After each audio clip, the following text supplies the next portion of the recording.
que queremos es servir de nexo de unión entre lo que es estas personas desfavorecidas, que hablamos de chavales jóvenes, pues parados de larga duración, inmigrantes también en situación de exclusión, chicas pertenecientes a familias monoparentales.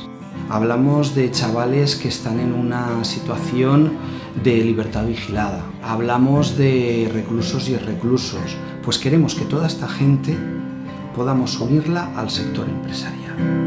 Tenemos un doble objetivo. Por una parte, tenemos a los chicos y las chicas en situación de exclusión, que intentamos dotarlos de herramientas, y por otra parte, el otro objetivo es sensibilización con el sector empresarial para que acepten a este colectivo y vean que estos chavales y chavalas pueden perfectamente estar en cualquier puesto de trabajo adecuado y adaptado a su situación. Nosotros hemos creado una herramienta, se llama el Portal del Curro, donde está todo incluido. O sea, está todo incluido desde cómo se hace un currículum, los consejos, cartas de presentación, hasta grandes listados de recursos. Desde que estoy aquí me he sacado el graduado lo primero y después me he empezado a sacar cursos como carretillero, plataformas elevadoras, de placas solares, manipulador de alimentos.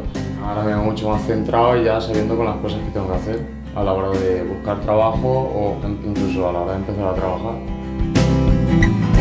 Lo que supone para iniciativas solidarias o para cualquier otra ONG y más para los programas de empleo, pues es el que podamos continuar manteniendo estos programas, que tienen que ser de continuidad, se tienen que mantener. Yo entré con 17 años y ahora tengo 22 y pienso que ha cambiado toda mi vida por completo, porque desde que entré tenía otra mentalidad completamente diferente a la que tengo ahora.